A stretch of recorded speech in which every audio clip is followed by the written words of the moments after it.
बिस्मिल्लाहिर्रहमानिर्रहीम। आपका भाई एहसान दानिश अपने यूट्यूब चैनल पे आपके साथ एक मतलब फिर हाजिर खिदमत। उम्मीद करता हूँ अल्लाह ताला के करम के बाद आप बिल्कुल खैरियत के साथ होंगे। आज मैं जिस टॉपिक पे बात करने के लिए आया हूँ वो केपीके का बलदियाती इलेक्शन था, और जिस इलेक्शन में पाकिस्तान तहरीक इंसाफ की वहाँ पे गवर्नमेंट थी, वहाँ पे जो फेडरल मिनिस्टर थे सबसे ज्यादा जो है वो केपीके में थे, पाकिस्तान तहरीक इंसाफ के।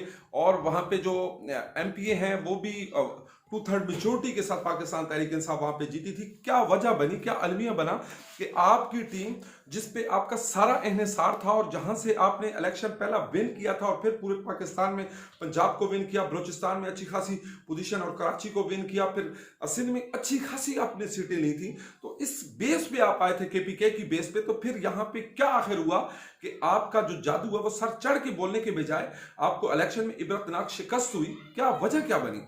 खान साहब की टीम के सामने ये सवाल रखा गया और पाकिस्तान तहरीक इंसाफ के जो वर्कर हैं, पाकिस्तान तहरीक इंसाफ के जो चाहने वाले हैं, वो इस बात पे बड़े हैरान थे। पूरे पंजाब में बैठे हुए हैं, पूरे पाकिस्तान के बाहर और पाकिस्तान के अंदर जो लोग बैठे हुए थे कि क्या आखिर हुआ है कि पाकिस्तान तहरीक इंसाफ जहां पे बड़ी अक्सरियत में थी वहां पे पाकिस्तान तहरीक इंसाफ को शिकस्त हो गई। ये शिकस्त ही है कि आपके जो मेयर पेशावर होना चाहिए था, आप वहां पे मेयर का इलेक्शन हार गए। आपका जो रिजवान बंगिश कैंडिडेट था वो इबरतनाक उसको शिकस्त हुई।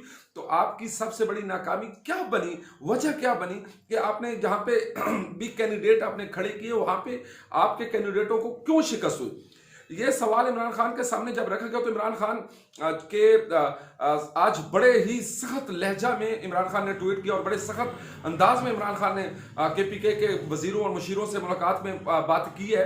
खान साहब कह रहे थे कि क्या वजह बनी कि आपको इतनी इबरतनाक, तो खान साहब के पास जो खुफिया रिपोर्ट और खुफिया इतलात थी पाकिस्तान तहरीक इंसाफ की, जो सोशल मीडिया की तरफ से खान साहब को कुछ अरसाल की गई इंफॉर्मेशन, उसके मुताबिक यह था कि आपने ताए, चाचे, मामे, फूफियों के बेटे, तायों के बेटे, भाइयों को, और इस तरीके से आपने सारे एक ही खानदान में जब अपने टिकट तकसीम किए, मुख्तलिफ 11 हल्के ऐसे थे जहां पे आपने टिकट ही गलत तकसीम किए और 11 के 11 हल्कों में आपको इबरतनाक शिकस्त हुई। मैं एक मिसाल देता हूं, शहरियार अफरीदी आपके हल्के, रिजवान बंगिश आपके हल्के की, जहां पे शफीउल्लाह जान पाकिस्तान तहरीक इंसाफ का वर्कर था। पाकिस्तान तहरीक इंसाफ के लिए उसके वालिद की कुर्बानियां, उसके वालिद की गिरा कदर खिदमत है, और आपने शफी जान को टिकट क्यों नहीं दी?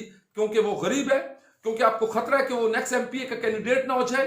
क्या आपको इस वजह से खतरा था? लेकिन उसने अपने खतरे को साबित कर दिया। 26-27 हजार उसने वोट लिए और पाकिस्तान तहरीक इंसाफ का जो कैंडिडेट था वो तीसरे नंबर पर आया है। तो ये सबसे बड़ी नाअहली थी आप लोगों की कि आप लोगों ने टिकट ही नहीं सही तरीके से तकसीम किए।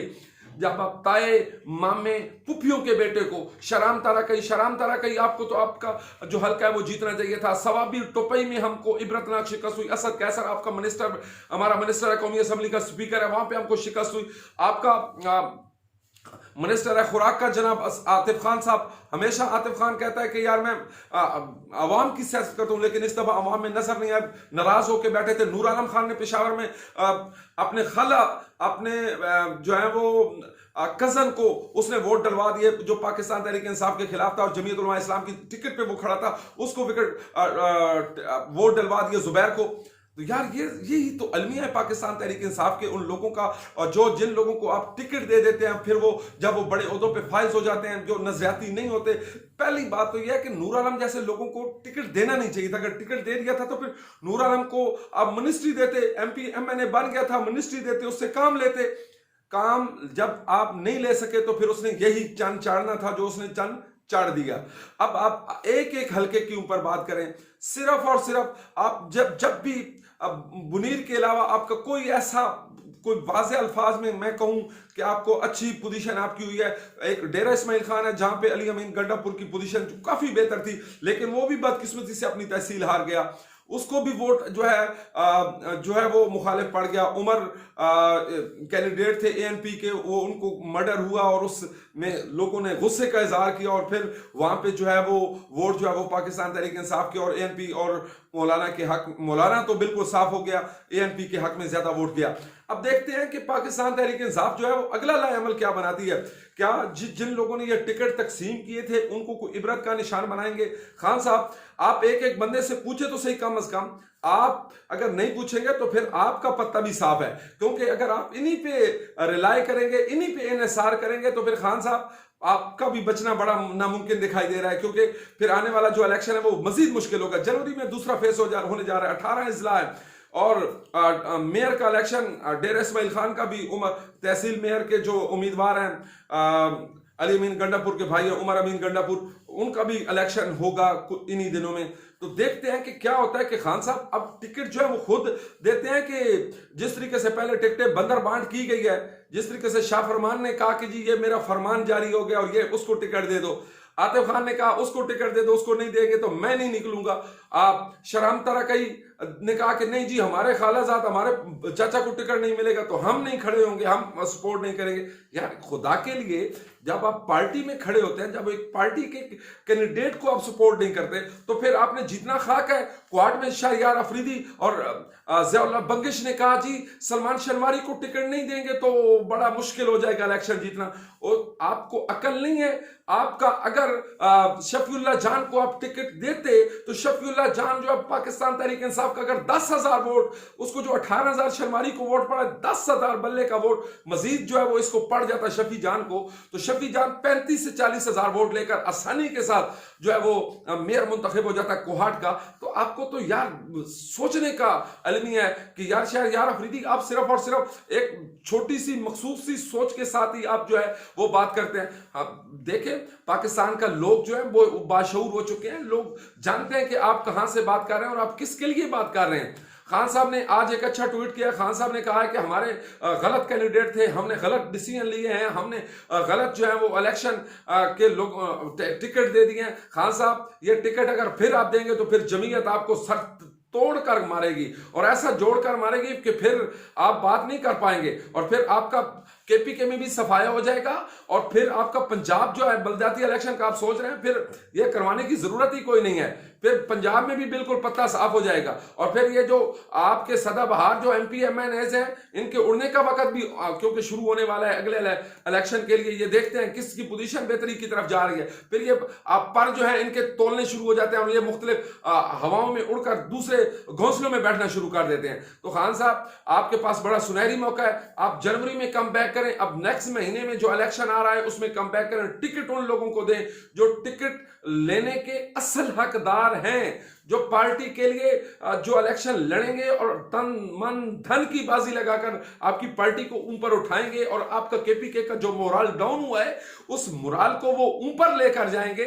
उस सिर्फ और सिर्फ अब आपने खुद फैसला करना है। अगर आप सैफुल्लाह न्याजी और इन जैसे लोगों के ऊपर ही इन्हिसार करते रहे, सैफुल्लाह खान न्याजी बहुत अच्छे तंजीमी वो चला रहा है, बहुत ही अच्छे तरीके से उसने पार्टी को टाइम दिया, लेकिन खान साहब वही बंदा सही हलकों के बारे में जानता है जो हलकों में निकला और जिसको पॉलिटिक्स हलकों की आती हो। तो नून लीग की सबसे बड़ी खूबसूरत बात यह है कि नून लीग जो है उनके जितने भी इख्तलाफ हो, 3-3 4-4 ग्रुप फॉर एग्जांपल एक हल्के में हो, लेकिन जब पार्टी डिसीजन ले लेती है कि इसने इलेक्शन लड़ना तो वो चारों पांचों उसके साथ खड़े हो जाते हैं। ये नहीं होता कि जी ताए के मामे के बेटे को टिकट नहीं मिला तो मैं अब उसके खिलाफ अपना कैंडिडेट खड़ा कर, ये नहीं होता वहां पे। ये उनकी बहुत ही अच्छी पॉलिसी है और इस पॉलिसी की बदौलत ही वो इलेक्शन हमेशा जीतते हैं। अब पीपल पार्टी को जो है वो वहां से 3 सीटें मिल गई हैं, 1 सीट मिली है और 3 सीटें जो है वो नवाज लीग की हैं, 2-3 सीटें नवाज लीग की हैं, ये भी भंगड़े डाल रहे हैं। तो यार इनको भी थोड़ा सा आना चाहिए कि ये अपने आप को कहते हैं कि हम विफाक की पार्टी हैं, तो विफाक की पार्टी तो ना हुई ना। फिर 18, 14, 8 देखें, 18 जमीयत ले गई है, 14 पाकिस्तान तहरीक इंसाफ के हैं, तकरीबन 8-10 के करीब जो है वो एएनपी के हैं, 8-10 जो हैं वो आज़ाद उम्मीदवार जीते हैं। तो आप कहाँ पे आप खड़े हैं? आपको अगर विफाकी जमात बनना है तो फिर आपको वोट लेने हैं। आपकी पार्टी तो हरिपुर हजारा से आगे जा नहीं सकती, वहां पे तो आपके पास कैंडिडेट नहीं होते। तो आपके लिए भी ये लम्हा फिक्रिया है, दोनों पार्टियों के लिए लम्हा फिक्रिया है। बिलावल जो तैयारी कर रहे हैं नेक्स्ट प्राइम मिनिस्टर की, प्रेसिडेंट बनने की और प्राइम मिनिस्टर ही लेने की और चीफ मिनिस्टर बनाने की सोच रहे हैं, जो प्लानिंग कर रहे हैं, उसमें अभी बड़ा टाइम लगेगा। अभी आपको जो है वो बड़ी जरूरत है आपके नेक्स्ट इलेक्शन के आने के लिए। पाकिस्तान तहरीक इंसाफ के पास ये लास्ट चांस है। जनवरी का इलेक्शन जो आने जा रहा है, बल्दियात का इलेक्शन केपीके में, अगर आपने वहां पे अच्छे डिसीजन ले लिए, आपने अच्छे कैंडिडेट जो है उनको टिकट दे दी, तो इंशाल्लाह ताला आपके कैंडिडेट जीत गए तो आपके फिर जो परिंदे उड़ने की तैयारी इधर उधर कर रहे हैं वो भी रुक जाएंगे, और आपका जो इंप्रेशन है, जो बैड गवर्नेंस और जो महंगाई का बोझ है जिसके नीचे आवाम दबी हुई है, इस पे भी कंट्रोल करें। बड़े रिलीफ देने की जरूरत नहीं है इस आवाम को, बड़े बड़े प्रोजेक्ट लगाने की जरूरत नहीं है, फिलफौर जो है वो आवाम को रिलीफ दें। चाय पत्ती और चीनी पे, घी पे, ऑयल पे, इन चीजों को कंट्रोल करें। प्राइस कंट्रोल जो कमेटियां आपकी हैं वो फाल नहीं है, जिसकी वजह से आपको पै शिकस्त खाई जा रही है और हो ही जा रही है। तो आपने अगर बचना है और इस मुल्क को चलाना है और इन लोगों को अपना गुर्दवीदा बनाना है, तो फिर आपको जो है वो फिल फॉर रिलीफ ऐसा देना होगा जिससे अवाम जो है वो अवाम को फायदा हो। और जमीयत उलमा इस्लाम ने बहुत अच्छे तरीके से इलेक्शन लड़ा और बहुत ही अच्छे तरीके से उन्होंने कम बैक किया है। इलेक्शन वो जीते हैं, बड़े दबंग अंदाज में जीते हैं। जमीयत उलमा इस्लाम के तमाम जीतने वाले उन उम्मीदवारों को सल्यूट करता हूं, और मौलाना फजल रहमान साहब की जो क़यादत में इस दफा जमीयत एक होकर इलेक्शन लड़ी है, वो सबसे बेहतरीन अमल था जिसकी वजह से उनको कामयाबी मिली है। अस्सलाम वालेकुम व रहमतुल्लाहि व बरकातुहू।